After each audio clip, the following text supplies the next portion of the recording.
Hey guys, welcome to the final midterm review. I haven't made one of these in a while, so let's get right to it. This is it. Last thing. This is the last minute stuff just to give you a little more confidence. Hopefully you guys have done your packets. Hopefully you've gone through the previous posted videos and you're ready to go. Just some last minute information, some refreshers of some things you guys are a little weak on. Alright, let's do it. Steps of the scientific method. There are 5 major ones. Remember, this is the basis of all psychology. Perceiving the question. We got to come up with a basis, the foundation of why we're studying things. So find something that you wish you had an explanation for. Like, I don't understand why people prefer chocolate ice cream. That would be perceiving the question. The second step is forming a hypothesis. People like chocolate ice cream because it's brown. That would be based on initial observations of seeing people like chocolate ice cream. Your formation of educated guess, they like it because it's brown. And then that is the tentative answer to my question. Hypothesis. We use this as the jumping ground to set up an experiment, set up some controls in order to filter and get through it. Once we've come up with a question, formed a hypothesis about that question, we start testing the hypothesis. What it is different ways to test, create different results. If we do surveys, we're going to get very wide range stuff. If we do an experiment, we're going to get very specific, very limited. So based on the questions we're asking will depend on what type of answer, on what type of research method we're going to use. Okay, the whole point of the experiment is to answer that specific question in-depthly. Once we have concluded all testing, we collect all our data. And once we collect all our data, we're going to see what our data shows us. Okay, we will see whether our results prove that our hypothesis is correct or incorrect. Just because if your hypothesis comes out incorrect, like people just don't like chocolate because it's brown, okay, doesn't mean I've wasted my time. What it means is I need to reformulate the question with the answers I've been provided and start again. Reforming a hypothesis, testing that new hypothesis, drawing conclusions so we can get more accurate information. Sometimes your hypothesis is right, then you can go ahead and do statistical averages, means, graphing, and all that stuff. Sometimes it's wrong where you have to reevaluate. Okay, was my question too narrow? Was it too broad? What can I do to fix it? And once we figure out that we've got it right, that we have solved something, and we've got something here that's actually worth some time, is we actually have to document our results. We have to write down what we did, why we did it, how we did it, and what we found, so others can learn from what we did well and what we didn't do well. It's also important that you have to be, in your results, you have to explain how we did the experiment step by step, the groupings, the focuses, the controls. Alright, we have to do everything so the experiment can be replicated. And what replicated means that if I do an experiment and I get these results, anyone can copy my exact experiment and get the same results. There has to be a reliable foundation to the aspects that we are testing. So if I test something in my lab and someone on the other side of the world uses the same situation, the same step, they're going to get the same results. That's replication. Alright, so those are the 5 steps. Perceiving the question, forming a hypothesis, testing the hypothesis, drawing conclusions, reporting your results. Now, one of the major theories we've talked about is signal detection theory. It's a theory predicting how and when we detect the presence of a faint stimulus signal amid background stimulation noise. Okay, this is the perception side. When we listen to our ability to see and hear things, assumes there's no single absolute threshold, and that detection depends partly on a person's experience, expectation, motivation, and alertness. What signal detection theory believes is that there is no such thing as absolute threshold, that not everyone can hear something at the lowest level. It depends on how well we hear, or we hear something by a person's expectations, experience, motivation, and alertness. Okay, so we hear better when we're more aware. signal detection theory. Perceptual consistency is the ability to recognize that an object or organism has not changed, remain the same object or organism, even though other stimuli have changed. Okay, an example of this is when you go to your school reunion, high school reunion in 10 years, you'll be able to recognize the other people from your class, even though their physical characteristics may have changed. Okay, we see similarities even though things have changed. Perceptual consistency. We see similarities even though things change. Monocular cues are cues or are tricks that we and artists who draw a lot use to judge depth perception. We're still in sensation and perception here. What makes them monocular cues is that you only need one eye to see them. We're not depending on two. So if you only have one eye, okay, you can still see these. One example is interposition. If Justin Timberlake is standing in front of me and blocking me from looking at Jessica Alba, I'm going to assume that Justin is closer to me. I see Justin, can't see Jessica. Justin Timberlake is obviously closer. So if something is blocking something else, the thing being blocked is further away. Okay? Texture gradient is another monocular. When we look at monocular cues, think of your morphemes. Mon, one. Monopoly, one winner. Okay? Texture gradient looks like smoother if they're far away and rougher the closer they are. Think of a Monet painting. From far away, his water lilies look like one cohesive lily. Okay? Up close, you can see the brush strokes. Okay? For instance, look at Beyonce's face from 30 feet away. It'll look smooth as pudding. But get right up on her face, you'll see crevices, bump, and imperfections all over. Smooth far away, rough closer. Relative size is also another monocular cue. If we know what two objects are around the same size, one looks a lot bigger in our visual field, you're going to assume it's bigger. Olsen twins are hanging out at our house. Ashley looks huge and Mary-Kate looks really small. You're going to assume that Mary-Kate is far away and Ashley is some type and Ashley is closer to us. Okay? So, depth. The smaller they are, we're going to assume the farther they are away. Linear perspective. Parallel lines look that they are converging over distance. We use this all the time in art. Monocular cues only use one eye. Binocular cues use both eyes. Our cues are tricks we use to see depth using both eyes. So if you're missing an eye, these won't help you. Retinal disparity is one way. We have two eyes, so the brain gets two images. The more similar the images between the two eyes, your brain will assume the object is further away.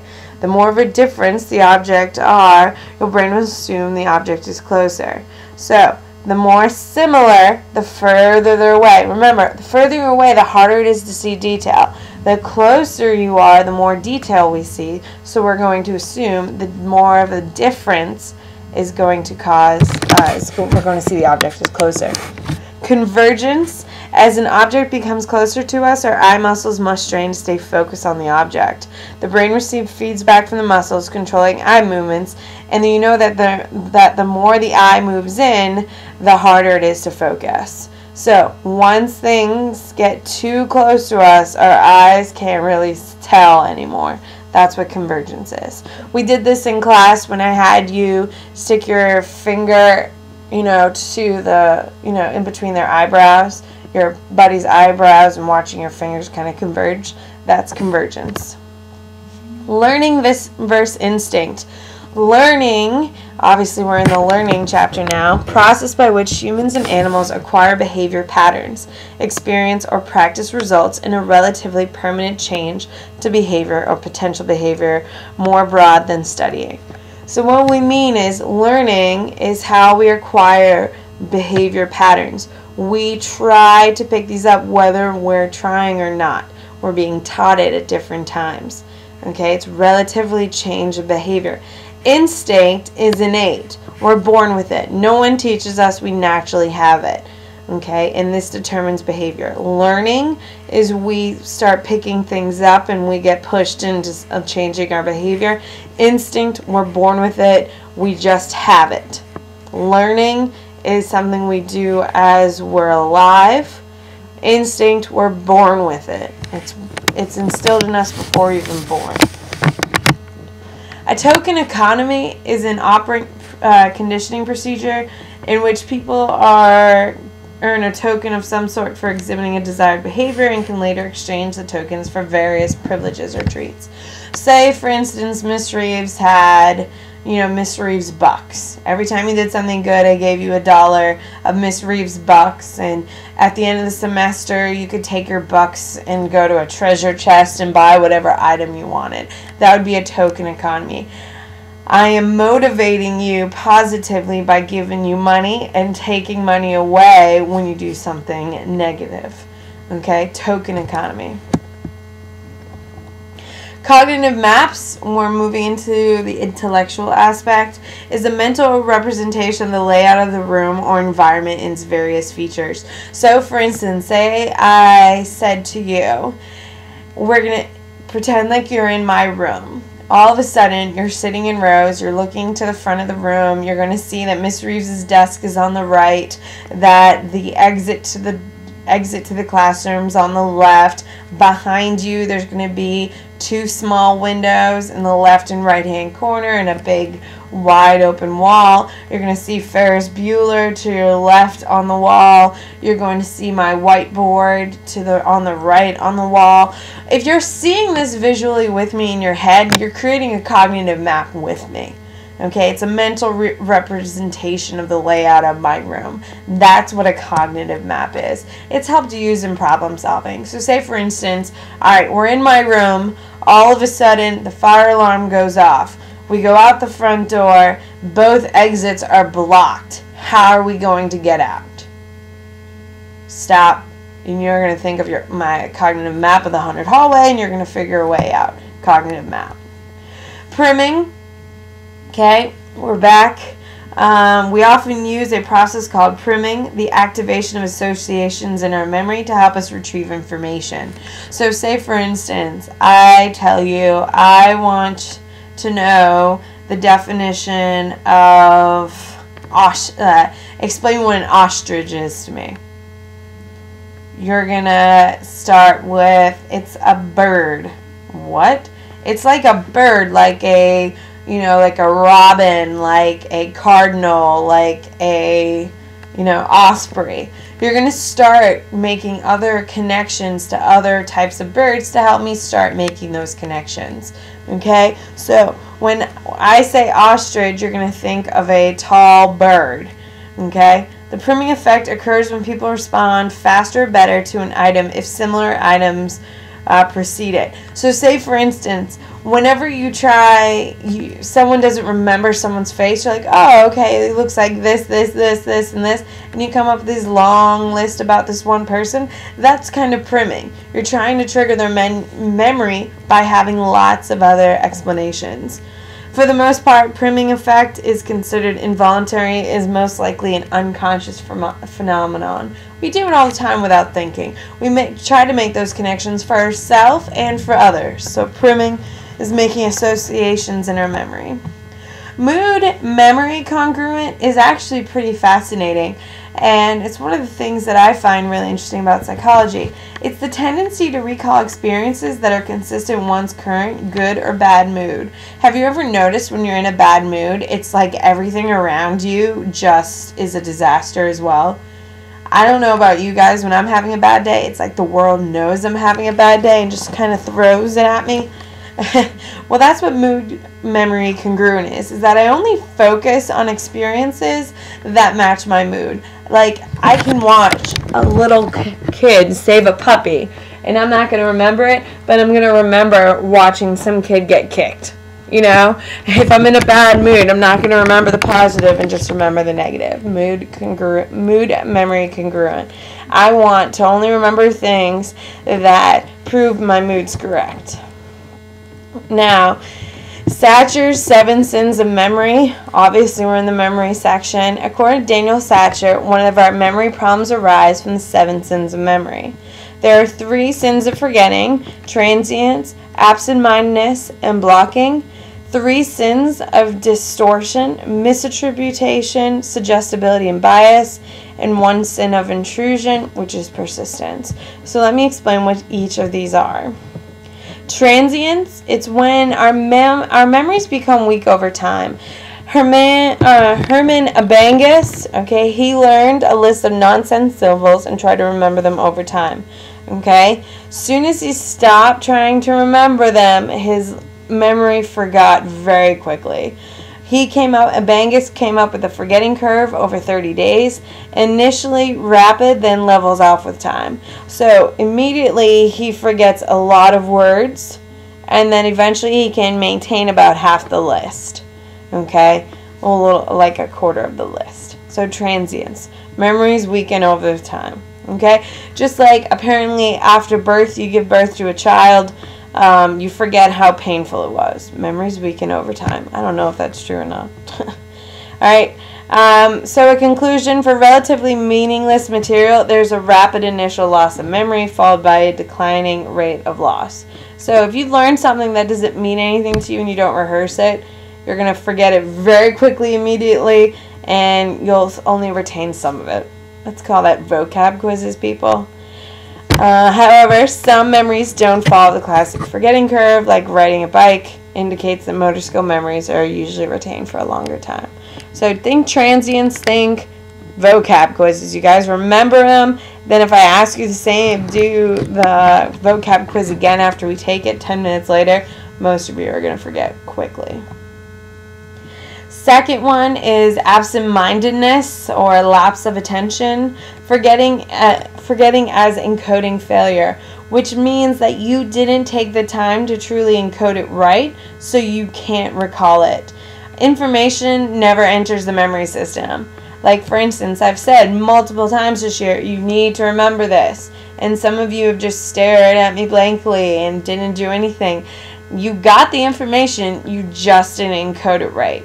Attention is very selective. We cannot attend to everything in our environment. William James said that we would be as bad off if we remembered everything as if we would be remembered nothing. Okay? When we think absent-minded, it's a retrieval failure caused by pulling your attention elsewhere, which is the reason why I hate when you guys are on your cell phones in class. If I'm teaching you something about encoding of a memory, and you all of a sudden get a text message and pay attention and respond to what your plans are Friday, you have not encoded anything of which I've just said. Okay? Alright. Stage number 3 is blocking or interference causing forgetfulness.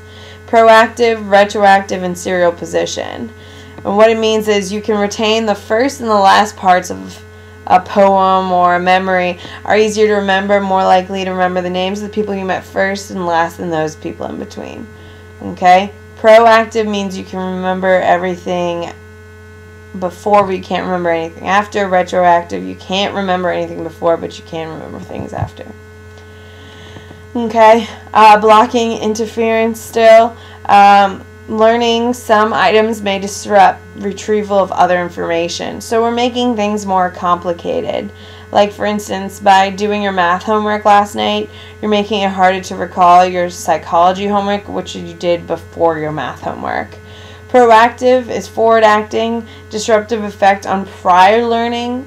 Okay, on prior learning. So if you did your math homework after you did your psychology and you can't really remember your psychology but you can remember your math, that's proactive. Okay, retro aspect is a disruptive effect on new learning on recall of old information. Okay, so retroactive interference, without interfering events, recall is better. So after we study something and we go right to sleep, we're going to be more likely to recall it. If we study psychology and stay awake and do other things, we're going to be more likely to forget. So what does that mean? Do psychology, then go to bed. Forgetting interference, motivated forgetting. People unknowingly revise history. Okay? They do it all the time. Repression, it's a defense mechanism that banishes anxiety-arousing thoughts. We don't want to think about things that upset us. Positive transfer. Sometimes old information facilitates our learning of new information. Knowledge of Latin may help us learn French. Okay? A lot of you have come into psychology over this semester and said, oh my God, Miss Reeves, you were talking about this in this class and I knew the answer because of this, this, this. That's positive transfer. Okay? Alright, 4 is misattribution, which is memories in the wrong context.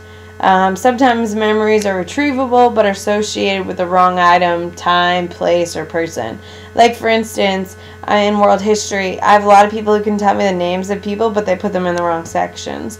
Like, for instance, Charlemagne, Charles the Great. They can tell me all about him. They say he lived during the Byzantine Empire. No, he lived during the Middle Ages. Okay? Knows the person in the wrong context. Okay? Suggestibility. This is very influential on crimes. Witnesses to crime may be interviewed by police who might make suggestions about the fact of the case, deliberately or not intentionally, which may impact the testimony. Testimonies are very heavily influenced, and it's usually not always honest. Lofus and Palmer in 1974 set out to test our hypothesis that the language used in eyewitness testimony can alter memory. So they aimed to show that leading questions could distort accounts of events, therefore making them unreliable. Participants were shown slides of a car accident involving a number of cars, and then were asked to describe what they happened as if they were eyewitnesses. They were then asked specific questions, including about how fast were the cars going when the hit, smash, glide, bumped, contacted other 5 cars. Okay? What happened is that by the terms of the words being asked, the memories, or these false memories, were created. They showed him a picture of just as the accident as all the cars were together. No speed was ever shown, and all the people said they were smashed, they were hit, and all that. Okay? So, it's misinformation effect. The distortion of memories is known as misinformation effect. If you're unknowingly making up memories, misinformation.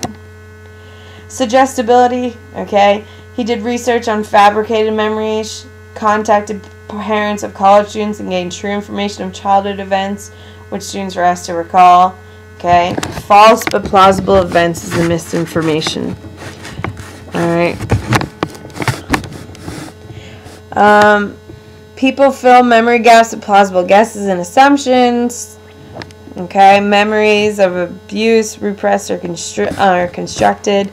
Sexual abuse does occur. Some adults do actually forget such episodes. False memory syndrome is a condition in which a person's identity and relationships center on a false but strongly believed memory of traumatic experiences, sometimes induced by well-meaning therapists. If you watch SVU, like I'm always talking about in class, you will hear about this often. They love this stuff on SVU. Alright. 6.1 is bias. Beliefs, attitudes, and opinions distort memories. The influence of personal beliefs, attitudes, and experiences on memory. Expectancy bias is unconscious tendency to remember events as being congruent with our expectations. Okay? We don't like seeing things that we don't expect. Okay? We like seeing things and look for things that agree with what we think. Self-consistency bias is avoiding consistency. Emotions can absolutely disrupt our memories.